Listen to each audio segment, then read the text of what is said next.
السلام علیکم مائی YouTube family, میرا نام ہے حسیب اشرف اور آپ دیکھ رہے ہیں اسلامک اسٹوڈیو ٹی وی۔ جیسے کہ آپ تھمبنیل دیکھ چکے ہیں تو ویڈیو شروع کرتے ہیں۔ نئے آنے والے دوستوں سے گزارش ہے کہ چینل کو سبسکرائب کر دیں اور بیل آئیکن کو پریس کر دیں، اور اگر ویڈیو اچھی لگی تو لائک بھی کر دینا۔ شکریہ۔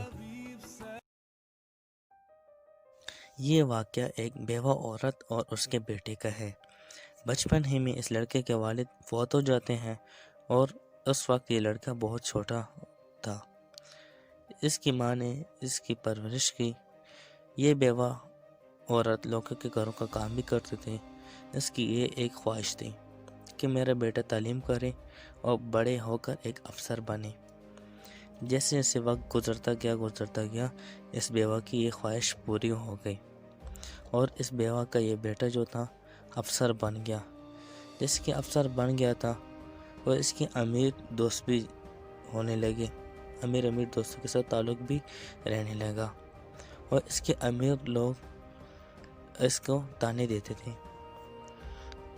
اور میں آپ کو ایک بات بتانا بھول گیا ہوں، اس بیوہ کی ایک آنکھ بھی نہیں تھی، اور جیسے کہ میں آپ کو بتا رہا ہوں، اس کی جو امیر دوست تھے اس کو تانے دیتے تھے، کمنٹس کرتے تھے کہ تمہاری ماں بوڑھی ہو گئی ہے، تمہاری ماں کی ایک آنکھ نہیں ہے، اس طرح کے کمنٹس کرتے تھے۔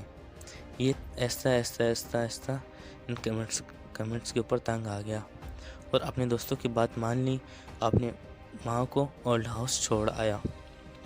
جیسے اولڈ ہاؤس چھوڑ آیا تو کچھ ہی عرصہ گزرا تھا، اس درمیان اس کی ماں کی طبیعت خراب ہو گئی۔ اولڈ ہاؤس سے کال آئی کہ سر، آپ کی والدہ کی طبیعت خراب ہو گئی ہے اور آپ آ جائیں۔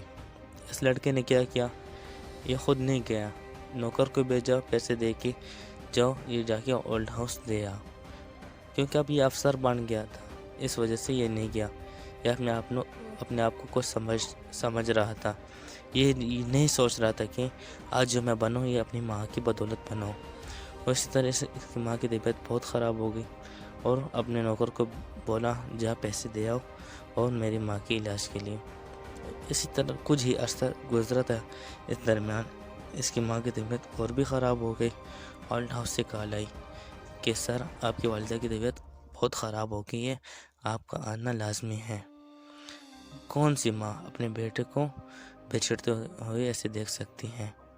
وہ بیٹا جس کے لیے اس کی ماں نے اپنی زندگی نہیں دیکھی، اپنی زندگی کی پرواہ نہیں کی، اور اپنے بیٹوں کو ایک بڑا افسر بنانے کے لیے کیا کیا، لوگوں کے گھروں کا کام کیا، اپنے بیٹے کو اچھی تربیت دی۔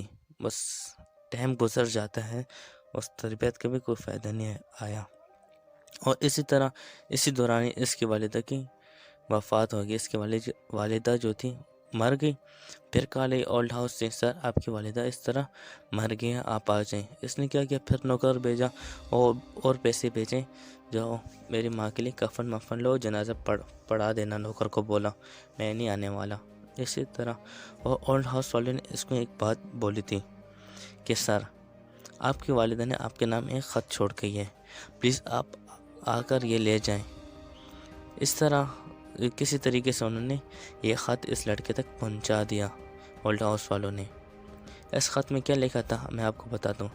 اس خط میں اس کی ماں نے لکھا تھا کہ بیٹا، تمہیں یاد نہیں، تم اس وقت بہت چھوٹے تھے کہ تمہارا ایک گاڑی کے ساتھ ایکسیڈنٹ ہو گیا تھا، تمہاری آنکھ ڈیمیج ہو گئی تھی، جس کی وجہ سے میں نے اپنی ایک آنکھ تم کو دی۔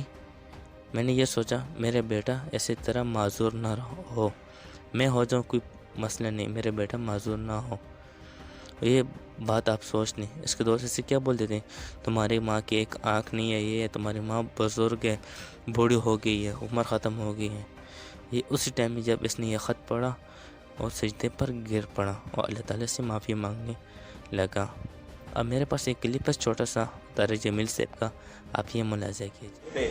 میں شب کی نماز پہ مصلی پر ہوتا اور میں سورۃ فاتحہ پڑھ رہا ہوتا، اور ادھر سے میری ماں کہتی محمد، تو میں اس کے لیے نماز توڑ دیتا۔ یہ زندگی نبی سکھائے گا، اس کے لیے مدرسے قائم کرو جو تمہارے بچوں کو دین سکھائیں۔ پھر اپنے پاؤں پہ کھڑا ہونے کے لیے تمہیں دنیاوی علم کی ضرورت ہے، اس کے لیے اپنے اسکول بناؤ جس میں تمہارا اپنا اسلامی ماحول ہو۔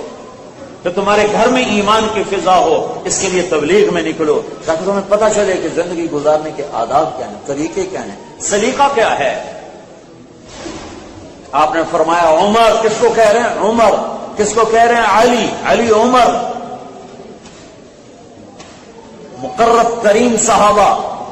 میرے پاس کوئی نبی ہوتا تو عمر ہوتا۔ علی، جنت میں تیرا گھر میرے گھر کے سامنے ہے۔ ان کو کہہ رہے ہیں تمہارے زمانے میں ایک شخص آئے گا، اس کا نام ہوگا اویس، اس کا قبیلہ ہوگا عامر، اور اس کا خاندان ہوگا قرن، اس کا رنگ ہوگا کالا، قد ہوگا درمیانہ، آئے گا وہ یمن سے۔ جب آئے تو تم نے اس سے اپنے لیے دعا کروانی ہے۔ عمر علی کو ان کی دعا کی ضرورت ہے؟